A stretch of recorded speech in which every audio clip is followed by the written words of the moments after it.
Happy New Year, everyone! It is now 2020. This seemed like a great time to say hello and thank you to all of my first of 100 subscribers on YouTube. So thank you very much. It's a wonderful free way that you can support a small artist trying to get bigger and have a career out of it. So thank you to each and every one of you. That simple little click saying that you want to see my stuff helps me a lot. Feel free to leave a comment below or anything like that too. That also helps. So I wanted to say hi and so thank you for all the 100 subscribers. Now, to start out this year, like I did last year, I'm actually going to start out with another 30-day challenge. Just like I did last year, 30 days, 30 paintings, and they're $30 each. I'm still doing the same little 6x6 chunky canvases for as long as I can. I've got other sizes that I'm also going to be working on, but those little chunky ones seem to be people's favorites, and I'll probably work more with those in slightly larger sizes later on the road. So that's what you're seeing right here. It is today's daily painting, and it's based off a photograph I took at Frederik Meijer Gardens in Grand Rapids, Michigan last April. We go there every April to go see the butterflies, and the rest of the nature is in various amounts of bloom, but I love the just all the textures they have out there and the shapes. And I realized I rarely ever paint rocks. Big, bulky shapes with lots of planes on them. I've been doing so many meadows and flowers that I need to do some rocks. So I'm gonna try to do all 30 days. I did succeed last year. Last year, I wasn't getting married in February, so it could get a little crazy and too busy towards the end of January. I don't know. It shouldn't. I'm looking forward to this. I posted on my Instagram, my Facebook, website, and then whoever comments first they want it should be able to get that. Fortunately, most of social media is all time-stamped these days, so I can be fair about this and let everyone know. I believe online I've currently posted $5 shipping. That should be all it takes to get one of these little guys off in a bubble mailer. And if that isn't working properly, I'll have to up that because gotta be fair to everybody. You can probably hear some background sounds. That is my studio assistant, Gandalf, my cat. As soon as I started talking and recording today, he started meowing and waking up from his nap and needed to be in on all this. So besides the 100 subscribers and a happy new year and the challenge, I like to start out in January, and this is different than the Strata challenge, by the way. That's also a January challenge specifically painting from life. That's a great way to learn, and I really need to get more in on painting from life, but I feel more freedom when I don't have to, especially with my time. I don't always have the time to set aside for that, so not all of my paintings are either going to be awesome either. I've had a few flops last year, and that's okay, but just the consistency and discipline of doing it and posting it every day is enough for me. This year I do have a few goals. I feel like everyone talks about goals at the beginning of the new year, and really, whoever celebrates like a milestone, this is my 2nd year anniversary of doing this goal. I don't see too many people doing that, so I consider any day of the year a new year. Like, that's what you have anniversaries for. Pick a day and you'll actually make it a holiday, and just instead of celebrating new goals all over again. So I kind of like New Year's resolutions. It really makes you reflect on what you've gotten done, unfortunately, or fortunately, as that may be. But I would rather have like a new day, a new anniversary, and new goal set on a different day of the year, because it's a celebration that way. And it's not so close to all of the holidays, which for artists working on the holidays, you're selling an awful lot of stuff. You're kind of busy. You're going to be busy with your end of the year financial stuff. This is not the time I like to really revamp everything, although I suppose they can also go hand in hand. What I've learned is that I am so inspired by technique that I tend to sacrifice content for it.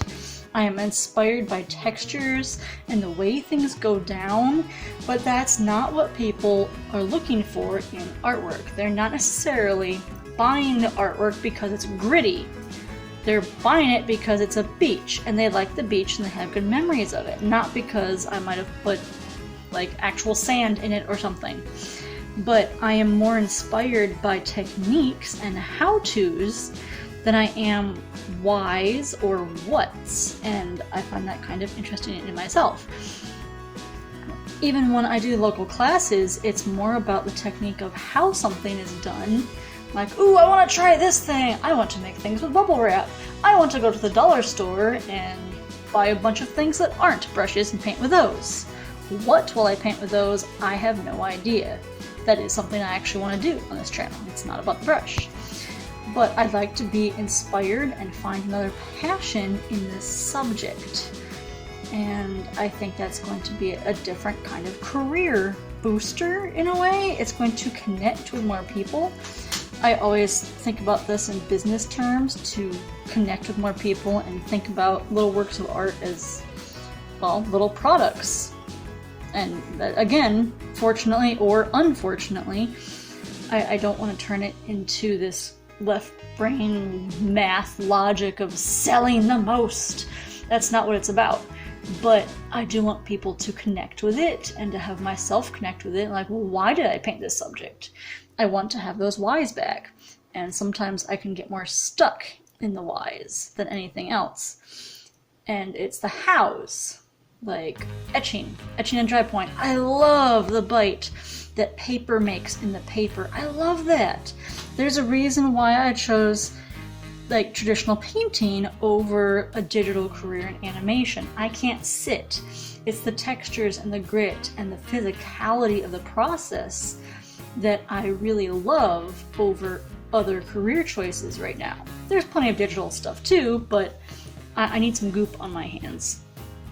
So I really need to start filling the well of inspiration more with passions for a subject. I did get a little bit into that last year with the dormant grapevines in winter, and maybe I'll visit those again. There's a little bit of snow outside. We'll see how long it lasts, but it's a great time to go for more road trips and just find another subject that I can't get out of my head. I keep telling people that some art is like a song. You can't get out of your head, and you have to sing it to get it back out. So if there's a subject that really gets in your head, you have to do so many iterations of it, like clouds. A friend of mine doing clouds, lots and lots. She's having fun. You learn a lot, not by doing one cloud, but by doing 20.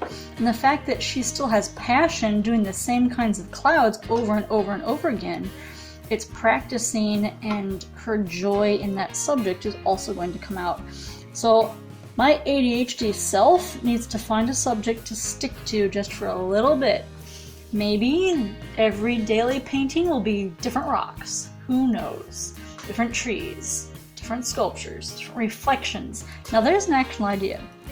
And sticking with a passion subject, I think, can be better for you in the short run, long run. You have a small work of art that is slightly related. You are able to practice on a certain subject more than once, and you're able to do different moods on that same subject. That's another thing I want to play a bit more with the landscapes, is doing the same landscape with different moods. So hopefully you'll see a bit more of that, where I focus more on the why and the what of the subject, rather than how I made it. And I think this particular landscape painting I'm doing today starts with that, because we go there every year, and I've been there, I'm connected to this specific place, and so are a lot of other people. I like the Japanese gardens. I like how there's so much design and nature put into it. Is it a really strong passion of mine? I don't know if I'd go that far, but there's an awful lot out there to be painted in this world. So if you want to know my goals for this coming year, I keep on saying I'm going to do an online shop. I need to do an online shop if I ever want to become a full-time artist, because I think that's the way the world is leaning towards these days. I have the capability, but I just haven't, because I haven't put the priority or discipline into it. That's all on me. And that can be a SMART goal. There are actionable steps I can do to have an online shop, and I need to get my butt in gear and do an online shop. Consistency is a big part of that, and I know how to outwit myself in order to actually do this. So consistency, kind of a content calendar, I think will help me a lot, and so that is a goal. That's a measurable step that it is good for a goal because I can take action on it. And opening that online shop. Increasing the numbers of art fairs I'm in is always a big one. Making sure I'm more consistent on these videos. It's a good year for consistency. So thank you all for watching. Congratulations if you made it this far. Maybe you'll be one of my next 100 subscribers. I'm working in acrylic on tiny little canvas right here. Thank you all for joining me. If you have any other ideas for videos you'd see, or techniques or subjects that you'd like to see, or how you're doing your own art journey, let me know in the comments below.